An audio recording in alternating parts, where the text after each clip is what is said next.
నమస్తే, welcome to Telugu Rajyam channel. నేను మీ దీప. ఏపీలో సంచలనంగా మారింది పిఠాపురం. పిఠాపురంలో హై అలర్ట్ ఎందుకు?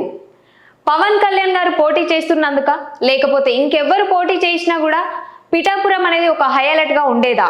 ఇంత భారీ సెక్యూరిటీ ఎందుకు? పోలింగ్ తేదీ రానే వచ్చింది, రేపే రిజల్ట్ కూడా వస్తున్నాయన్నమాట. పోలింగ్ తేదీ నుంచి అంటే 80% కంటే ఎక్కువ మంది ఈసారి వాళ్ళ ఓటును వినియోగించుకొని పవన్ కళ్యాణ్ కోసం మాత్రమే ఈ పిఠాపురంకి వచ్చి ఓట్ చేశారా?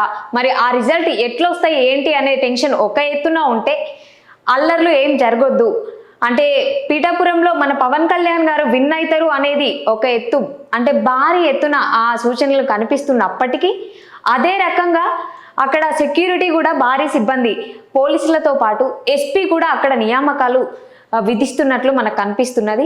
ఎట్లాంటి అల్లర్లు జరగొద్దు, ఎట్లాంటి గొడవలు జరగొద్దు.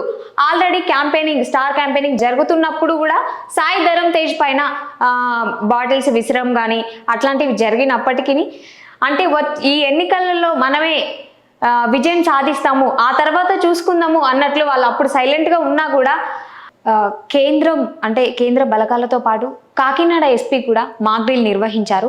పోలింగ్ నుంచి రేపు ఫలితాల వరకు దాదాపు 1 month మనకు డిలే అయిందనమాట. ఈ 1 month గ్యాప్లో ఏమన్నా అటు ఇటు జరిగే అవకాశాలు ఉన్నాయా అని జనాలలో కూడా ఒక డౌట్ అనేది ఏర్పడింది. అయినప్పటికీ ఫలితాలు ఒక 80% ఎవరు వస్తున్నారు ఏందనేది మాత్రం మనకు ముందే ఒక ఐడియా అయితే ఉంది.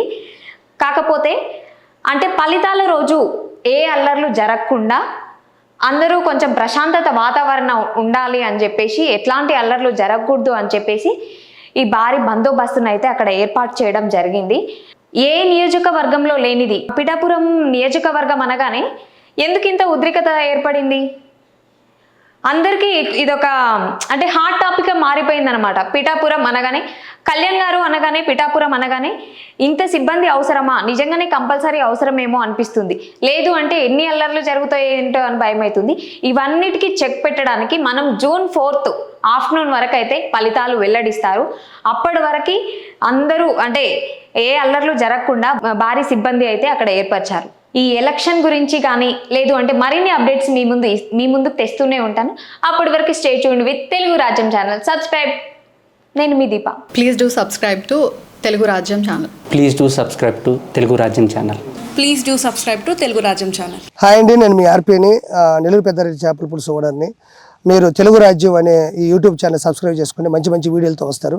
Thank you so much. Hi people, I'm Sonakshi Verma and you please watch Telugu Rajyam and please subscribe to the channel.